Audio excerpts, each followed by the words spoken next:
ఏమి పిల్ల అన్నప్పుడల్లా గుచ్చే పూల బాణాలు అవి తేనె సుక్కల తానాలు. నువ్వు విలిసే పిలుపులు తెరిసేనే గుండె తలుపులు. నన్ను కొట్టుకో నన్ను దిట్టుకో. ఒక పెద్ద ప్రభంజనం అయిపోయింది ఈ పాట. దానికి కెమెరామెన్గా తమ్ముడు శివవేల్పుల, సింగర్ శిరీష, దాని కంపోజర్గా ప్రోగ్రామింగ్ కంపోజర్గా తమ్ముడు మదీన్. సైటీలో వచ్చిన ప్రతి పాటకు తమ్ముడు మదీనే కంపోజ్ చేస్తూ ఉంటాడు నా సాంగ్స్ అన్నిటికి కూడా. ఆ పాట పూర్తిగా పాడండి.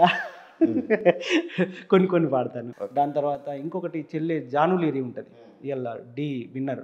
అవును అవును మన ఛానల్లో ఒక మంచి పాట. మీరే ఇంట్రడ్యూస్ చేశారా తనని? అంతకుముందు చేసింది. ఓకే. ఈ దందన పాట తర్వాత కొంచెం ఆ పాట ఎక్కువ వ్యూస్ రావడం వల్ల ఎక్కువ తనకు పేరు వచ్చింది. అంతకుముందే చేసింది. వీళ్ళందరూ కూడా అంటే మన ఛానల్ తోటి ఎవరు పరిచయం అయ్యారో కాలేదని పక్కకెడితే మన ఛానల్ ద్వారా ఎక్కువ పాపులారిటీ అయితే వచ్చింది. ఇది చెప్పొచ్చు. దందన పాట ఒకటి ఉంటుంది. దందన ధన దందన ధన దందన ధన ధనారే ధన ధన దందన ధన దందన ధన ధనారే. అట్లా పోయే ఆవుల మంద పచ్చి పొలం నిండా నర నర నాన నాన పడుసు జంట మనదంట దంధన ధన దందన ధన దందన ధన ధనారే. ఈ పాట జానులీరి యాక్టింగ్ చేస్తుంది దాంట్లో. దీనికి కమ్లీ కెమెరామ్యాన్గా ఉంటాడు. చెల్లె స్ఫూర్తి పాడింది ఈ పాట. ఓకే. సూపర్ హిట్ పాట. మీ పర్సనల్ ఎక్స్పీరియన్స్ ఏమైనా ఉందా ఈ బావమర్దల పాటల వెనకాల? ఒక పాటగాడిగా అన్న ప్రతి అంశంలో మీకు ఇంతకుముందే చెప్పిన, నేను స్టార్టింగ్లో మన ఇంటర్వ్యూ స్టార్టింగ్లో చెప్పిన, ఒక అంశంలో పరకాయ ప్రవేశం చేస్తాం కాబట్టి ఆ పాట అంత అందంగా వస్తుంది. అట్లా మనం ఎక్స్పీరియన్స్ కావాల్సిన అవసరం అయితే లేదన్న. అంటే ఒక పాటగాడిగా ఒక సబ్జెక్ట్ను మనం రాస్తున్నాము అని అంటే ఆ క్యారెక్టర్లోకి వెళ్ళిపోతుంది. నేను అడిగేది అదే, పరాకాయ ప్రవేశం ప్రతి విషయంలో చేసి ప్రాక్టికల్గా లేదు అంటున్నాను. అదే అంటున్నా. నేనేమంటున్నా అంటే ఒక సబ్జెక్ట్లోకి మనం వెళ్తాం, సబ్జెక్టును మనం అవపోసన చేసుకుంటాం, ఆవాహనం చేసుకుంటాం కాబట్టి ఆ పాట అందంగా వస్తుంది. నా ప్రశ్నకు సూటిగా సమాధానం అది సూటి సమాధానమే అంటే లేదని అర్థమా? లేదని అర్థం. అదే చెప్తున్నా నేను. అంటే మన ఆ క్యారెక్టర్ని బాగా ఇన్వాల్వ్ అవుతాం కాబట్టి ఏదైతే అనుకుంటామో అదొకటే కాదు కదన్న, ఇంకా మిగతా అంశాలు కూడా అట్లే ఉన్నాయి కదా. అట్లా అంటే మనం దాన్ని అనుభవిస్తాం, ఆ సబ్జెక్ట్ని ఫీల్ అవుతాం మనం.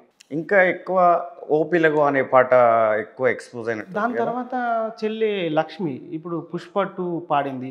ఇంకో చెల్లె మౌనిక పుష్ప 1లో పాడింది. ఏం పాడారు వాళ్ళు? పుష్ప 1లో పాడిన చెల్లె మౌనిక పాట మన దాంట్లో మందు పెట్టినవురో రాములో రాములా, ఏం మాయ చేసినవురో రాములో రాములా, నీ వాళ్ళలో చిక్కిన చేప పిల్లలా కొట్టుకుంటున్నా గిల గిల గిల మందు పెట్టినవురో రాములో రాములా.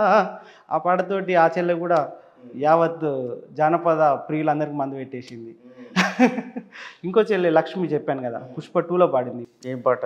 ఆనాడేమన్నంటినా తిరుపతి, నిన్ని నాడేమన్నంటినా తిరుపతి, ఆనాడేమన్నంటినా తిరుపతి, నిన్ని నాడేమన్నంటినా తిరుపతి, నా మనసు మీద మన్ను నా మనసు మీద నన్ను మరిచెట్ల ఉందు నిన్ను, నిన్న నాడేమన్నంటినా తిరుపతి.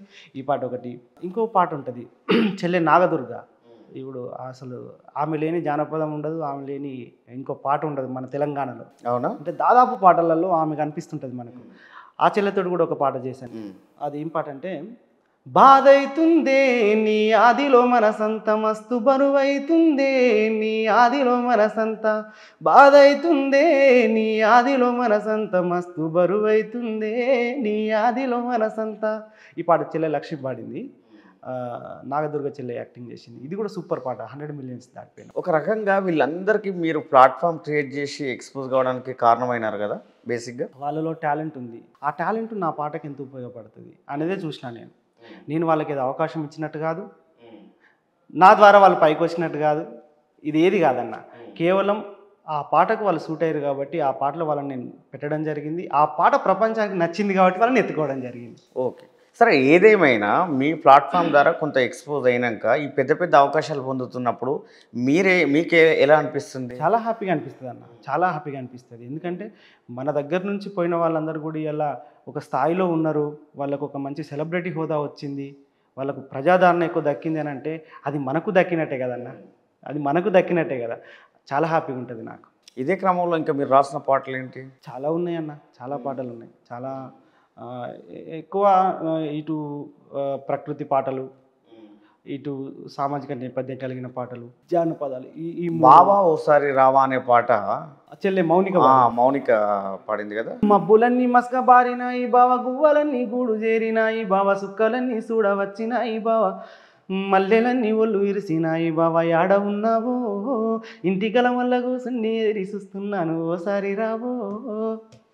ఈ పాట మీ పాటలలో ఈ సాహిత్యం ఎంత బాగుంటుందో ఆ యొక్క చిత్రీకరణ పిక్చరైజేషన్ కూడా అంత బాగుంటుంది. దానికోసం మీరు ఎలాంటి ఎక్సర్సైజ్ చేస్తారు, అసలు ఎలాంటి?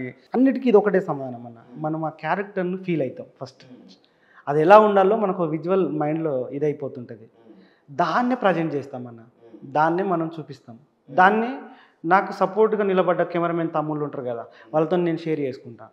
వాళ్ళు నన్ను అర్థం చేసుకొని ఆ విజువల్ను వాళ్ళు క్యాప్చర్ చేస్తారన్న. ఎందుకంటే మీరు ఈ ఏదైతే పిక్చరైజేషన్ ఉందో నదులలో, వాగుల వంకలలో, అడవులలో డైరెక్ట్ మనం పోయి అక్కడ ఉన్నట్టు ఆ అనుభూతి కలుగుతుంది ప్రేక్షకుడికి. అంటే చాలామందికి కూడా ఈ ఉరుకులు పరుగుల జీవితాల్లో అదే కోరుకుంటారు అన్న. కొంత ఉల్లాసం, ఉత్సాహం, ఆహ్లాదం, ఆనందం, ప్రశాంతత ఇవన్నీ ఎక్కడ దొరుకుతాయి అంటే నేచర్లో దొరుకుతాయి. దాన్ని పట్టుకున్నాం అన్న మనం.